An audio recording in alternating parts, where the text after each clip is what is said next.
Welcome back to Why Not Career Channel. I'm Paulino, your host and mentor. In today's podcast, Why Not Career Channel will present to you how improving your CV will improve your life as well. You are welcome. Let me share a bit of my short career testimony that shows you that improving the CV improves the lives of people. From my first job after graduation in 2009, my salary has increased to more than 10 times. This is amazing, isn't it? This is so true and can happen to you as well.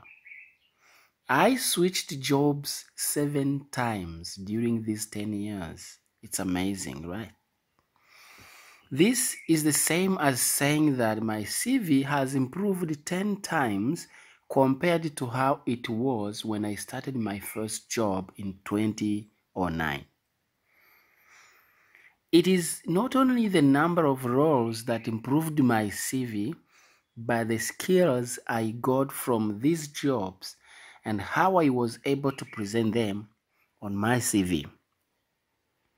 So every job that I did became like another degree in my career, and it improved my career and my life in general. Want to try my strategy? If yes, please stop doing what is in the list A and adopt what is in the list B below. In these two lists, I'm going to compare two mindsets, a fixed mindset and a growth mindset.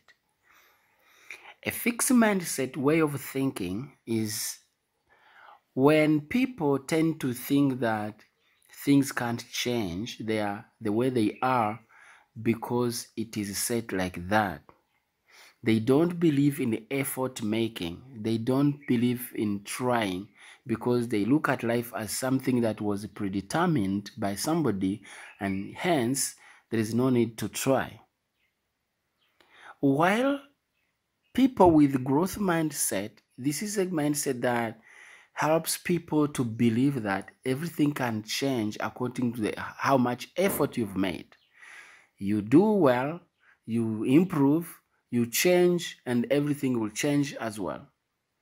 They believe that you can move from point A to point B, you can be born poor and then die rich, and vice versa. Therefore, as consequences, people with fixed mindset in most cases have the feeling and the thinking as follows. They say, my degree is enough. Why do you even have to interview me? So when they apply for a job, they tend to like, why do you follow these procedures? I know you know that I have studied, then give me the job. They also think that some jobs are meant for some people. This is pessimistic, right? You believe that I can't be this because it is meant for this other person. People who become this were born like this. It's not I was not born this, so yeah, so I can't be A, B, C, D. They also think that I do not know anybody in that company, therefore there is no need to try applying. Their belief is that for people to get jobs in any company, in any institution, you have to know somebody who takes you there. This is bad because it's not every company that does the same. They also think that my job is permanent. Why should I go for a 2-year fixed term job?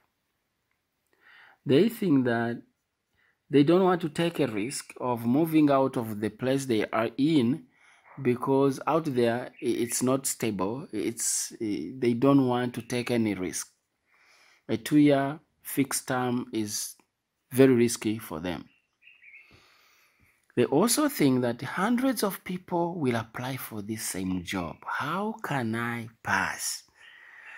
So looking at many competitors make them think that there is no room for winning, for passing. So they give up. While on the other hand, people with growth mindset think this way. Okay, well, let me test my degree. I know it can get me far. They also think if others can get such a job, why not me? They also think, let me find someone from that company to get more information on how things work there. Then I will, based on that, to make a wonderful CV and maybe answer the interview questions correctly.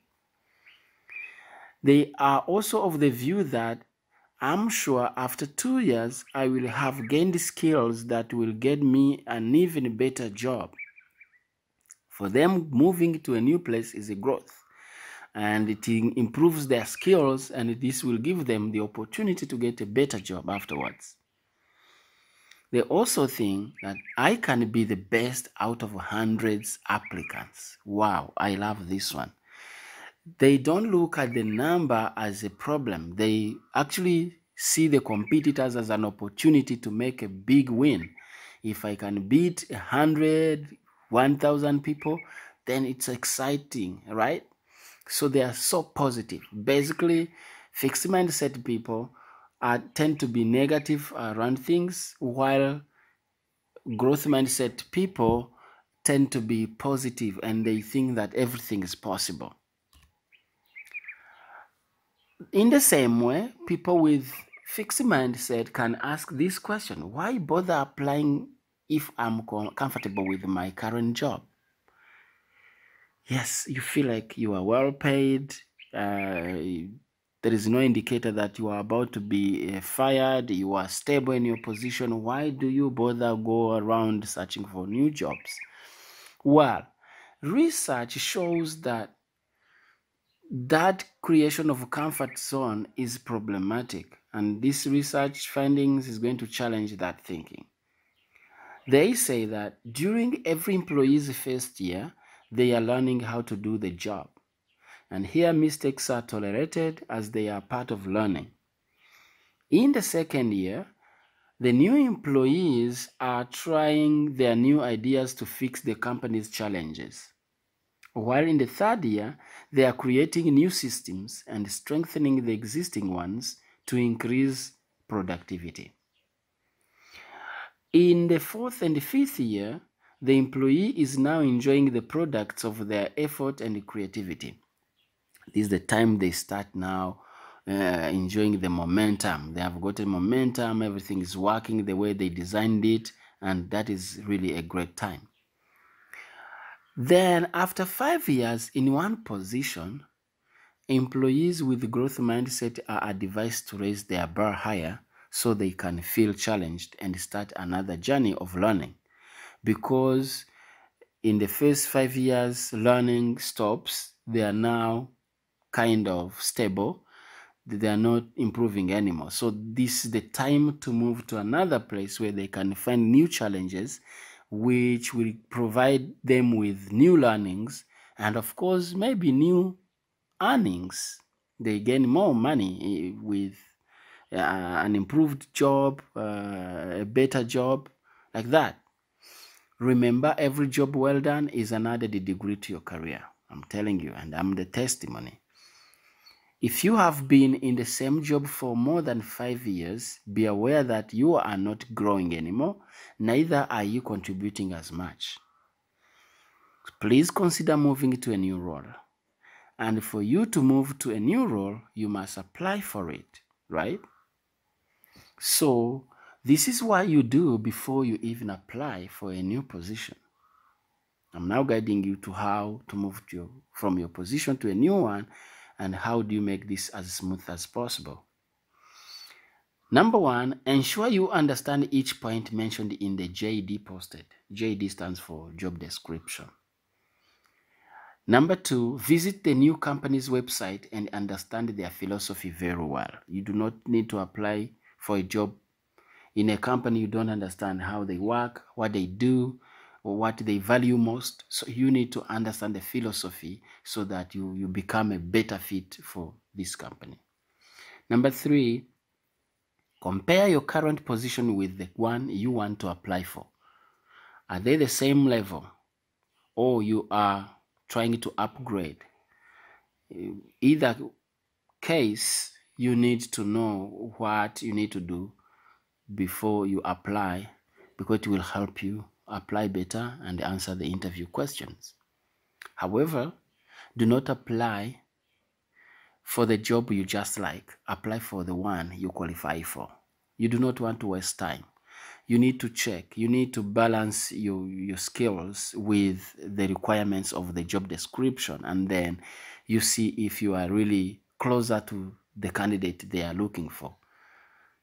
Yes, you can apply for the job you like, but again, what matters most is qualification. Do not apply if you are not sure 75% of getting the job.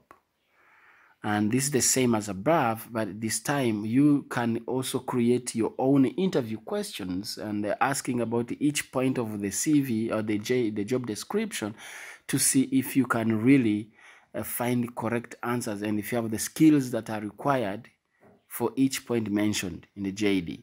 So if you find that you can't answer 75% of the questions set about every point, then I would discourage you to apply and go search for these skills before you reapply. Yes, there are jobs out there that are exact fit for you, but then don't venture in applying for jobs you are not sure you will even get it. Do not apply if you do not have enough time to design an attractive CV. Yes, some people have CVs they have kept for years, and when there is a new position, they just go in the folder, attach and send, thinking it will fit the new position they got. No way. A CV is tailored according to the job description. Please take time and work on your CV, design it in the best way possible, put all the skills, put yourself in the shoes of the employer and tell them what they want to hear in your CV, and then you will make it. Otherwise, if you don't have this time, do not waste your time just sending your CV to people. They will also send it in the trash very easily, like you did sending it to them. Like I said, put yourself in the shoes of the employer. What does it mean? It simply means that employers need the candidate who matches the job description to the letter. You must be the greatest fit possible for you to be the winning candidate. So what you do it yourself. You put yourself in the shoes of the employer and see if you can employ yourself. If you see, you look at your CV to see if that your CV is the fittest. So if it is the fittest for the position, go ahead and apply. You will eventually get the job. Nobody will beat you or at least you will be in the 3 finalists. But do not try a job you are yourself can't guarantee that you are going to be even among the top 20 people. That would be a waste of time. Applying can be hectic and takes a lot of time. So be honest with yourself and see if you would hire yourself if you were in the shoes of the employer. So if you say, yes, I would hire a person like me for this position, then go ahead and apply. Why not? That's actually the first indicator. But if you are doubting, maybe thinking that employers are going to be stupid, they are going to close their eyes and they hire you in the dark, no way. They are so clever. They are wise. They read the CVs to the letters. So do not waste their time and your own time. Some people out there might ask me a question like, what if I'm a fresh from college and then I don't have experience, I've not worked anywhere. Are you telling me that I shouldn't apply or I don't qualify for anything? Well, the answer to this question is you can still qualify. And the reason is it's better to hire a graduate with a growth mindset than an experienced with fixed mindset. I'm now speaking on the behalf of the employers. Employers love people who are flexible, who have growth mindset, who are willing to learn, who have the energy and the will, better than people who have lots of experiences but with the fixed mindset, who feel they don't need to learn anymore, who feel they are grown enough, they know it all. So employers don't want these people. They want young people who want to grow, who want to take the risks. These are the people that all the companies out there are looking for. So it's your job to demonstrate to them that you are this person who are willing to learn, who have the energy. Well, I would say that you already have lots of experiences that you tend to neglect. Remember, in your academic journey. You've been, let's say, the class representative, the head boy, the head girl. You've been the club president. You've been the representative of a church or any other congregation or any other group in your school. These are leadership roles that you tend to neglect. If you take time to narrate this story to your employer, these are experiences that do not require uh, um, some paperwork like documentations. Yes, you have done this and you know it. You can prove to employer that you have done this. They will still consider this. I would also say that your life story itself entails a lot that is worth telling to your employer. Yes, this is very true. Some people have the life story that are even better than experiences. Maybe you were the parent of your siblings because your parents were not there, because you were challenged by this big problem and you faced it and you overcame it. So this is a story that employers want to hear and they really prefer you better than any other person. Do not forget this when you are taking interviews, when you are writing your CV or your cover letter. Mention such relevant stories that you went through that made you who you think you are. And this is something you should never leave behind. I would also say that your growth mindset is your strong weapon. Young people, you everybody knows that you don't have experience even by looking at you. You are young. So the expectation of the employer is that you have a growth mindset. You are so positive. You want to learn. You want to ask a lot of questions. You are here to learn. That's actually why companies create internship, so that you go and practice with your will, with your zeal, with your energy. You go there and you learn how things work, and eventually they consider you for a position. I would at this point say that internship is another way, another tool that in Rwanda, in East Africa, people are getting to know. But let's say in the US, all graduates think of internship before they even think of jobs. Guys, apply for internships. I know you want money, you want to earn some incomes, but still, for you to get this experience, it is a great advice that you, as soon as you graduate, you apply for internship in a company you would love to work for, and then eventually, if you prove yourself, they will end up hiring you. This is an advice you should not neglect. This is the end of our podcast. Thank you so much for watching and following all the advice. Do not miss next episode where I will be breaking down the CV writing process. I will take you through every single sentence of the cover letter of the CV. So you guys out there, if you are still using the old style of CV, this is the podcast that I'm inviting you to follow when I post it next week. It will be so amazing. You will discover the secret hidden in the modern CV or resume. I'm Paulino, your mentor and host. Ciao, ciao.